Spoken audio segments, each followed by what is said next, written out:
मेरी 4 बेटियां जवान हो चुकी थीं, लेकिन उनकी शादी नहीं हो रही थी। मैं उन्हें हर वक्त पर्दे में रखता। किराएदार का बेटा कनाडा से वापस आया तो रोज मुझे कहता, अपनी एक बेटी की शादी मुझसे कर दो, बाकी बेटियों की शादी 1 साल में हो जाएगी। एक दिन मजबूर होकर सबसे छोटी बेटी की शादी कर दी और वो कनाडा चली गई। फिर 1 साल में बाकी बेटियों की शादी होगी। किराएदार घर छोड़कर चले गए, फिर कभी वापस न आए। एक दिन बाजार से गुजर रहा था कि मेरी चारों बेटियां और किराएदार का बेटा बाजार में। मेरी 4 बेटियां थीं और उनकी माँ मर चुकी थी, लेकिन बेटियों के अच्छे मुस्तकबिल के लिए मैंने दूसरी शादी नहीं की थी और तन्हा ही बेटियों को पाला। वो सुलझी हुई और फर्माबरदार थी। उन्होंने कभी भी किसी चीज के लिए जिद नहीं की थी। मेरी बात को हुक्म का दर्जा दिया करती थी। मैं खुद नमाज रोजे का बहुत पाबंद था, इससे मेरी सारी बेटियां नमाज रोजे की पाबंद थी और इसी के साथ साथ पर्दा भी करती थी। मैंने बेटियों को इतनी आजादी दी थी कि वो अपनी मर्जी से तालीम हासिल कर सके, लेकिन वो बिला जरूरत घर से बाहर नहीं जाती थी और पढ़ने के लिए भी मुकम्मल पर्दे में जाया करती थी। मैं नौकरी से रिटायर हो चुका था और घर का ऊपर वाला हिस्सा किराए पे दे रखा था और छोटी सी किराने की दुकान बना रखी थी। इससे मेरा गुजर बसर हो रहा था। मेरी सारी बेटियां जवान हो चुकी थीं और तकरीबन तालीम से भी फारिग हो चुकी थी, लेकिन अभी तक किसी एक का भी रिश्ता नहीं हुआ था। घर में कोई औरत तो थी नहीं जो आगे पीछे रिश्ते की बात करती, और रिश्ता करवाने वाले उसे अजीबोगरीब रिश्ते बताते कि उनके लिए मेरा दिल मुतमईन ही नहीं होता था। और जो अच्छे रिश्ते आते उनकी एक ही शर्त होती कि लड़की पर्दा न करे, और जो दीनदार घरानों से रिश्ते आते वो ऐसे होते वहां मुझे बेटी देने का दिल नहीं करता था।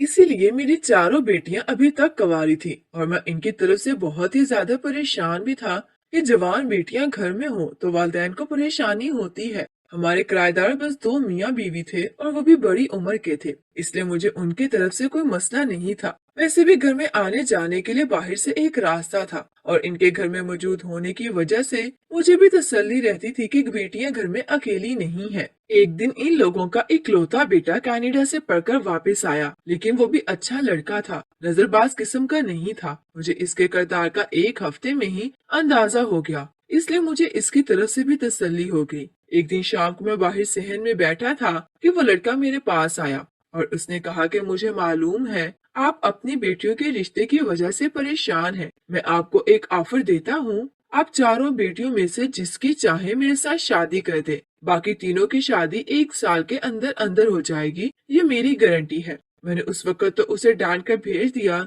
लेकिन बाद में उसकी बात पर सोचा तो मुझे ठीक लगा कि लड़का अच्छा पढ़ा लिखा है, मेरी बेटी को खुश रखेगा। सारे मसले में भी एक कबाहत थी और वो ये कि लड़के के वालिदैन मेरे पास नहीं आए थे। अब मुझे ये मालूम नहीं था कि वो अपने वालिदैन से इजाजत लेकर आया है या उसने खुद से बात की है, और मैं खानदानी इंसान था। मैं उसे किसी तरह अपनी बेटी किसी के हाथ में दे देता जब तक कोई इज्जत से मांग कर ना ले जाता।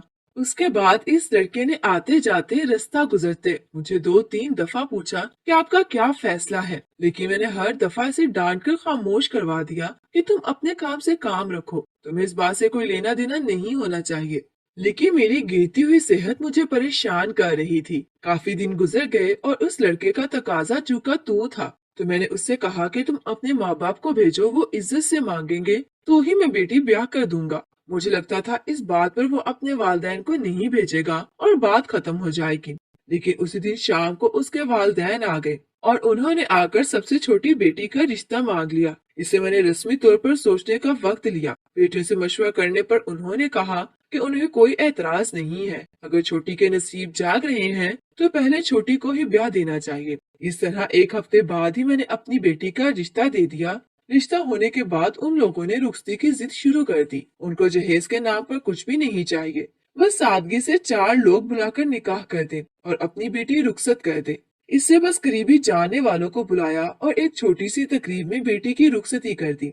शादी के बाद मेरी बेटी बहुत खुश थी, उसका मेरे घर में भी आना जाना रहता। उसके ससुराल वाले भी उससे बहुत खुश थे और उसका शौहर भी, क्योंकि वो हमारे रिश्तेदार हो गए थे, इसलिए वो खुले आम हमारे घर आता जाता था। लेकिन मेरी बेटियां अभी भी उससे पर्दा करती थीं। छोटी बेटी की शादी के 3 माह बाद ही सबसे बड़ी बेटी का भी बेहतरीन रिश्ता आ गया। मैं तो हैरान था कि जिस तरह मेरे दामाद ने कहा था वैसा ही हो रहा था। इसके ससुराल वालों को भी शादी की जल्दी थी, लेकिन जहेज से उन लोगों ने भी सख्ती से मना कर दिया था। इस बेटी को मैंने ऐसे ही रुखसत कर दिया और उसके रुखसत करने के 4 माह बाद ही दूसरी दोनों बेटियों के एक ही घर से रिश्ते आ गए। दोनों लड़के कजन थे और दोनों ही रिश्ते मुनासिब थे। इन बेटियों के भी फर्जी सुबक दोष होने के बाद मैं बहुत खुश था और एक ही साल के अंदर अंदर ही मेरी चारों बेटियों की शादियां हो गई थी। और 4 फर्ज अदा करने के बाद जब मेरी छोटी बेटी, जो कि मेरे किराएदारों के घर पर बहू बनकर गई थी, उन लोगों ने यहाँ से जाने का फैसला कर लिया कि उनके बेटे की कनाडा में जॉब हो गई थी और वो सबको साथ लेकर जाना चाहता था। मैं उनको मना तो नहीं कर सकता था, इसलिए उसे अपने शौहर के साथ जाने की इजाजत दे दी। मेरी 2 बेटियां जो 2 कजनों की बीवियां थीं, वो पहले ही बाहर के मुल्क में होती थीं। इस मुल्क में मेरी सिर्फ एक बेटी रह गई थी। मुझे इन सब का ख्याल तो था, लेकिन ये तसल्ली थी कि वो अपने घर में खुश है। छोटी बेटी के जाने के कुछ अरसा बाद ही बड़ी बेटी के ससुराल वाले भी बैरून मुल्क मुंतकिल हो गए और मजबूरन उनके साथ मेरी बेटी को भी जाना पड़ा। पाकिस्तान में मेरी कोई बेटी नहीं थी, लेकिन मुझे वो फोन करती रहती और वो अपने ससुराल में बहुत खुश थी। इनको खुश देखकर मैं मुतमईन था। बस कभी कभार दिल चाहता था कि उनसे मिलूं, लेकिन इतने दूर जाने की इस्तात नहीं थी और वैसे भी वो अलग अलग मुल्कों में थी। एक से मिलने जाता तो बाकी सबसे भी मिलना पड़ा था। मुझे लगता था कि मेरे पास ज्यादा वक्त नहीं है। मेरी सेहत ठीक नहीं रहती थी। मैंने घर में एक मुलाजिम लड़का रख लिया था। चारों बेटियां मेरे मना करने के बावजूद वक्तन फवक्तन मुझे कुछ न कुछ रकम भेजती रहती थी और मेरी अपनी दुकान भी और पेंशन मेरे लिए काफी थी। ऊपर वाला हिस्सा तो पहले ही मैंने किराए पर दे रखा था, लेकिन अपने घर का भी एक हिस्सा किराए पर दे दिया था, इसलिए मुझे पैसों का कोई मसला नहीं था। जिंदगी सुकून में गुजर रही थी। एक लड़का दुकान पर रख दिया था जो दुकान चलाता था, तो एक लड़का घर में 24 घंटे मेरे साथ रहता था। एक औरत हफ्ते के हफ्ते आती और हम दोनों के कपड़े धो जाया करती थी। बाकी खाना बनाना, घर की सफाई वो लड़का करता था। मुझे अपने बेटों की तरह लगता, लेकिन बेटियों से मिलने की हसरत दिल ही दिल में रहती थी। हर वक्त बेटियों की बातें करता रहता। सुबह शाम उसी आरज़ू में गुजर रहे थे कि मैं अपनी बेटियों से मिल सकूं। एक दिन मैं बाजार गया तो लड़का मेरे साथ नहीं था। वो मुझसे छुट्टी लेकर गांव में अपने वालिदैन के पास गया था, इसलिए मुझे खुद ही सब्जी वगैरह लेकर आनी थी। मेरे पुराने दोस्त मिल गए, उनके पास थोड़ी देर बैठा। थोड़ी देर अपनी दुकान पर बैठा तो सेहत थोड़ी बेहतर होने लगी। न जाने मन में क्या समझाया कि मैं बड़ी मार्केट की तरफ निकल गया कि मैं इस मार्केट की तरफ जाने से कतराता था। एक तो रश बहुत होता था और दूसरा वहाँ सारे बड़े बड़े मॉल थे जो हमारी पहुंच से बाहर हुआ करते थे। लेकिन अब जाने की एक वजह थी। मैं इस लड़के के लिए अच्छे कपड़े खरीदना चाहता था जो घर बार छोड़कर मेरी खिदमत कर रहा है। लेकिन मुझे क्या मालूम था कि मेरा इस मार्केट में जाना ही अजाब बन जाएगा। मैं मार्केट में दाखिल हुआ तो मुझे शक गुजरा जैसे मैंने अपनी बेटी को देखा हो, लेकिन मुझे अपना वहम लगा कि मेरी तो कोई बेटी पाकिस्तान में है ही नहीं। मैं वहम समझकर आगे बढ़ गया, लेकिन खुदा का करना ऐसा हुआ कि जिस मॉल में मैं दाखिल हुआ वहाँ मेरी चारों बेटियां खड़ी थी और उनके साथ वही लड़का जो मेरी सबसे छोटी बेटी का शौहर था, वो खड़ा था। पांचों के पांचों किसी बात पर कहका लगाकर हंस रहे थे। मैं तो अपनी बेटियों के ऐसे पाकिस्तान में देखकर दंग रह गया। मुझे शदीद गुस्सा आया कि अगर वो पाकिस्तान आई भी है तो सबसे पहले मुझसे मिलना चाहिए था, लेकिन वो ऐसे मॉल्स में घूम रही है और अपने बाप से मिलने नहीं आई। लेकिन इसके अलावा एक और चीज थी जिसने मुझे रोक लिया कि मैं उनको आवाज दूं। शायद इनमें से भी किसी की नजर मुझ पर पड़ गई थी और 5 फौरन ही वहाँ से चले गए और इनमें से किसी ने भी मुझसे मिलने की जरूरत महसूस नहीं की और इन्होंने ऐसे जाहिर किया जैसे उन्होंने मुझे देखा ही ना हो। मैं कैसे घर पहुंचा मुझे नहीं मालूम था। रह रहकर वो मंजर मेरी आंखों के सामने आता और कभी मुझे दुख से दो चार करता तो कभी गुस्से से और कभी मुझे बेबसी महसूस होती। घर में कोई था भी नहीं, मैं अकेला ही बैठकर रोता रहा। कोई चुप करवाने वाला भी ना था। जाने किस वक्त मेरे दिमाग में दर्द उठा, मैं बेहोश हो गया। शायद इसी हालत में अल्लाह को प्यारा हो जाता, लेकिन अभी इस रात से पर्दा मेरे रब ने उठाया नहीं था। इसलिए हमारे किराएदारों में से कोई हमारे घर आया और मुझे इस हालत में देखकर फौरन ही उठाकर अस्पताल ले गया, जहाँ डॉक्टर्स ने बताया कि शदीद किस्म के ज़हनी दबाव की वजह से इनके दिमाग की नस फट गई है। 3 दिन अंडर ऑब्जर्वेशन रहने के बाद मेरी तबीयत बेहतर होना शुरू हुई, लेकिन मुझे होश में आता तो वो मंजर मेरी आंखों के सामने आ जाता था और मुझे फिर शदीद गुस्सा आने लगता। जिसकी वजह से मेरे सर में दर्द शुरू हो जाता और फिर डॉक्टर्स इंजेक्शन लगा देते। 10 दिन ऐसे ही गुजर गए। आखिर मैंने खुद को संभाल लिया और डॉक्टर ने बहुत सारी एहतियाती तदाबीर के साथ मुझे घर भेज दिया। उस दौरान वो लड़का भी गाँव से आ गया था। इस दफा आते हुए अपने साथ अपने माँ बाप को भी ले आया था ताकि अच्छे से मेरी देखभाल हो सके। जिस दिन मैं अस्पताल से घर आया उस दिन मेरी सबसे बड़ी बेटी का फोन आया, लेकिन मैंने गुस्से से फोन उठाने से इनकार कर दिया और ना ही किसी और को फोन उठाने दिया। इस दिन मेरी चारों बेटियों को फोन आते रहे, लेकिन मैंने किसी का भी फोन अटेंड नहीं किया क्योंकि मैं इन सब पर शदीद गुस्से में था। लेकिन इससे क्या फायदा, क्योंकि दिल ही दिल में बेटियों से मिलने को तड़प तो मैं भी रहा था, लेकिन मुझे भी एक जिद थी कि मुझे इनका फोन नहीं उठाना। जब वो पाकिस्तान में है तो उनको चाहिए कि मुझे मिलने आए। लेकिन एक हफ्ता गुजर गया, उनका फोन कभी कभी आता रहता जो मैं नहीं उठाता था, लेकिन उनमें से कोई भी मिलने नहीं आया। मुझे अब फिक्र होने लगी कि मेरी बेटी इतनी बेवफा तो नहीं है कि पाकिस्तान में हो और अपने बाप से मिलने ना आए, और वो भी इस सूरत हाल में जब मैं उनका फोन तक नहीं उठा रहा। बाप होना अपनी शफकत से मजबूर हो गया और जब सबसे छोटी बेटी का फोन आया तो मैंने उठा लिया। वो सबसे छोटी होने की वजह से मेरी लाडली भी बहुत थी। सलाम दुआ के बाद उसने फौरन पूछा कि आप मेरा फोन क्यों नहीं उठा रहे थे। बाजियां भी बता रही थी आप उनका फोन भी नहीं उठा रहे, आपकी तबीयत तो ठीक है ना। मैं उसके लहजे में मौजूद फिक्र महसूस करके हैरान रह गया और मैं सोच रहा था कि फोन उठाते ही पहले उससे ये पूछूंगा कि मुझसे मिलने क्यों नहीं आई। उसके लहजे में मौजूद फिक्र और तड़प ने मुझे परेशान कर दिया कि मेरी बेटी अगर मुझसे इतना प्यार करती है तो आखिर ऐसी वजह ही क्या है, मुझे क्यों मिलने नहीं आती है। मैंने जब उससे पूछा कि वो कब पाकिस्तान आएगी तो उसने बताया कि उसके ससुराल वालों का अभी कोई इरादा नहीं है, लेकिन मुझे आपकी तबीयत ठीक नहीं लग रही, मैं कोशिश करूंगी कि पाकिस्तान आ जाऊं। उसकी बातें सुनकर मुझे अजीब लगा कि वो इतने धड़ल्ले से अपने बाप से झूठ क्यों बोल रही है, लेकिन आपने 2-4 बातों के बाद फोन बंद कर दिया। अब मैंने सोचा कि मुझे बाकी सबसे भी बात करनी चाहिए। मैं उनसे कोई तो सच बोलेगा। मुझे अपनी बेटियों पर गुस्सा आने के साथ साथ तजस्सुस हो रहा था कि कोई तो वजह है जो वो अपने बाप से झूठ बोल रही है। मेरी बाकी तीनों बेटियों ने भी यही कहा था कि वो भी पाकिस्तान में नहीं और ना ही अभी आ सकती है। अगर मैंने खुद अपनी आंखों से उनको ना देखा होता तो शायद यकीन कर लेता कि मेरी बेटियां नहीं थी वो, क्योंकि उनके लहजे से बिल्कुल भी ऐसा महसूस नहीं हो रहा था कि वो झूठ बोल रही हैं या उनको मेरी फिक्र नहीं है, बल्कि वो सब तो मेरी तबीयत का खराब सुनकर परेशान हो गई थी और मेरे पास पहुंचना चाहती थी। मुझे बिल्कुल सुकून नहीं आ रहा था। दिल चाहता था कि फौरन एक दफा बेटियां सामने आए और उनको गले से लगा लूं, और मुझे खुद पर गुस्सा भी आ रहा था कि मॉल में बेटियों को देखकर मुझे वही उनको बुला लेना चाहिए था। वहाँ तो मेरे सामने झूठ ना बोल सकती। इस दिन के बाद बहुत दफा इस मॉल का चक्कर लगा चुका था, लेकिन फिर वो मुझे वहाँ भी नजर नहीं आई। वो परेशानी मुझे दिन ब दिन कमजोर कर रही थी, सेहत गिरती जा रही थी। मेरे किराएदार, मेरे घर काम करने वाले सभी मुझसे बहुत प्यार करते थे और मेरा बहुत ही ख्याल रखते थे, लेकिन इन सब की मौजूदगी भी मेरी बेटियों के बराबर नहीं हो सकती थी। एक दिन मैं वैसे ही बाजार घूम रहा था, या शायद दिन में ये ख्याल भी था कि ऐसे ही आगे मुझे मेरी बेटी नजर आई थी तो अभी नजर आ जाएंगी, लेकिन हुआ यूं कि मेरी तबीयत पहले ही खराब थी। बाजार में गर्मी में घूमने की वजह से मेरा बीपी लो होना शुरू हो गया और मुझे महसूस होना शुरू हो गया कि अब मजीद नहीं चल सकता।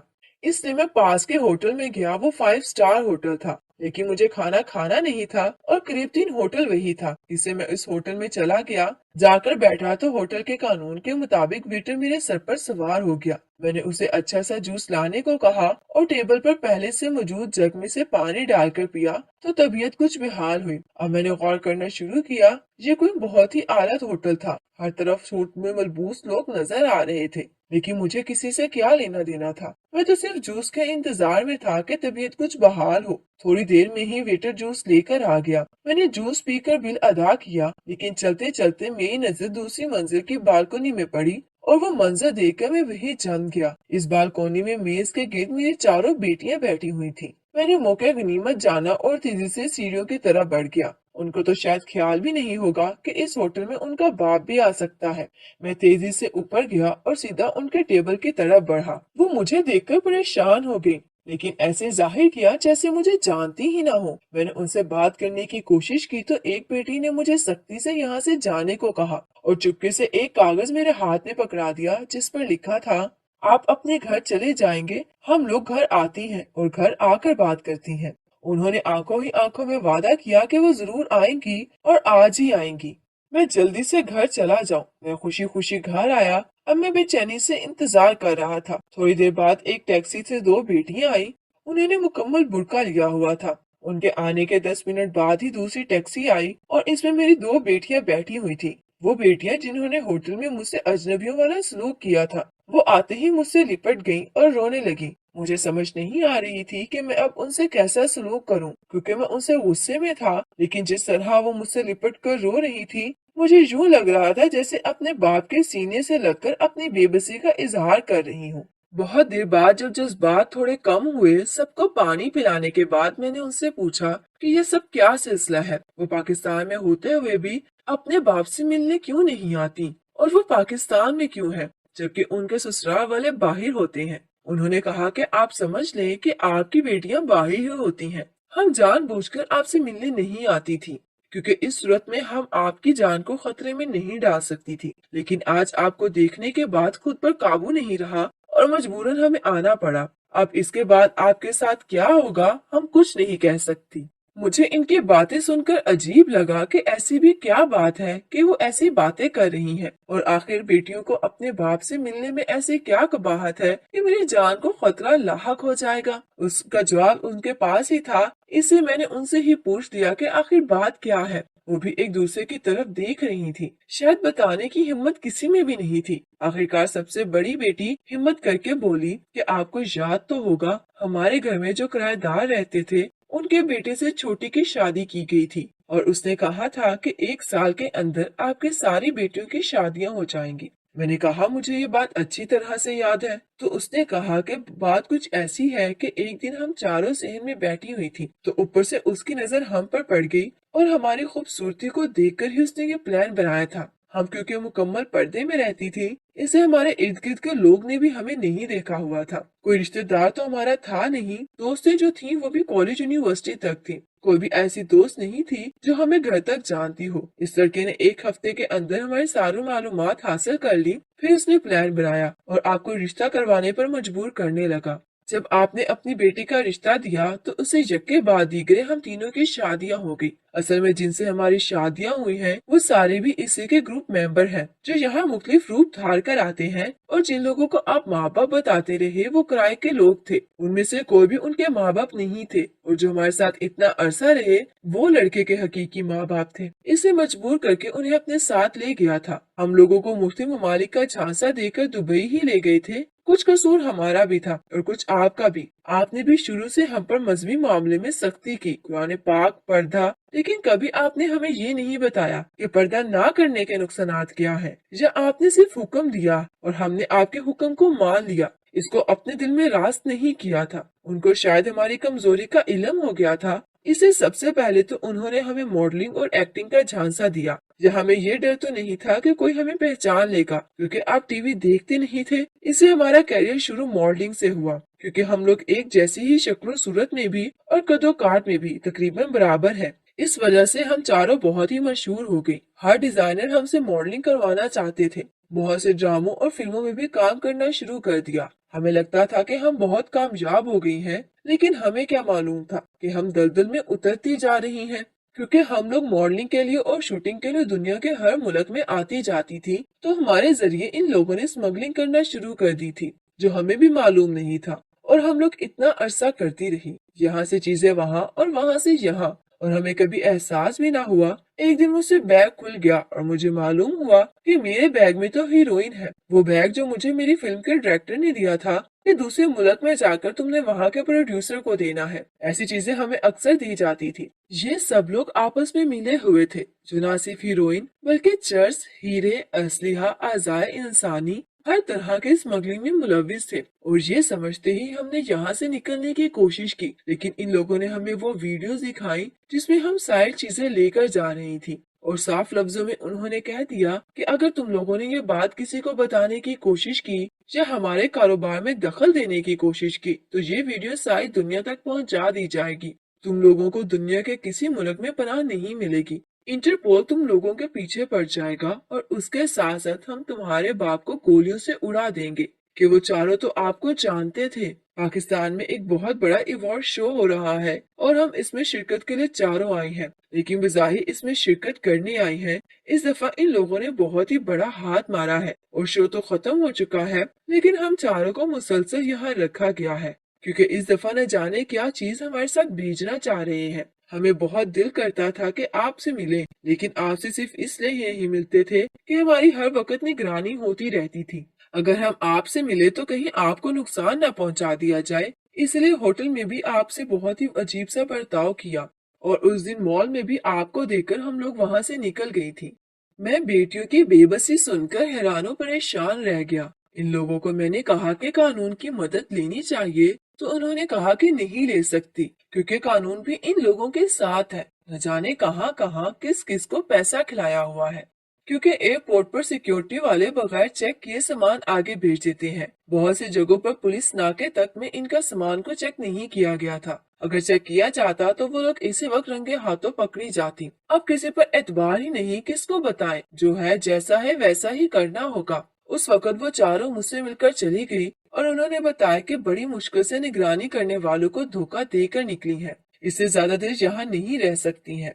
मैं भी होटल में भी उनके हुलिये देखकर परेशान हुआ था, लेकिन अब मुझे उनके हुलियों की भी समझ आ गई थी और मेरे जहन में जो अपनी बेटियों को लेकर नफरत और गुस्सा पैदा हुआ था, अब हमदर्दी में बदल गया था। वो तो मुझसे मिलकर चली गई, लेकिन मैं बाप था, कैसे हाथ पर हाथ रखकर बैठा रहता। मैंने अपनी सारी जिंदगी के ताल्लुकात इस्तेमाल किए और कानून तक रसाई पहुंचाने की कोशिश की, लेकिन जो मेरी बेटियों ने कहा था वही हुआ। उल्टा मुझे और मेरी बेटियों को ही धमकियां मिलना शुरू हो गई। इससे मैं चुप होकर बैठ गया और अपना मामला अल्लाह पर छोड़ दिया। मेरी बेटियां अंदर ही अंदर उन लोगों के बारे में सबूत जमा करने में लगी थी, लेकिन अल्लाह का इंसाफ बिल्कुल अलग होता है। इस ग्रोह के अंदर ही बगावत पैदा हो गई और वो दो ग्रोहों में तकसीम हो गए। दोनों ग्रोहों ने बारी बारी कानून को एक दूसरे के खिलाफ सबूत दिए और इस सारे मामले में मेरी चारों बेटियां वादे मुआफ गवाह बनकर बरी हो गईं और इन्होंने जो सबूत जमा किए थे वो सारे अदालत को दिए और मुजरिमों को मौत की सजा मिल गई।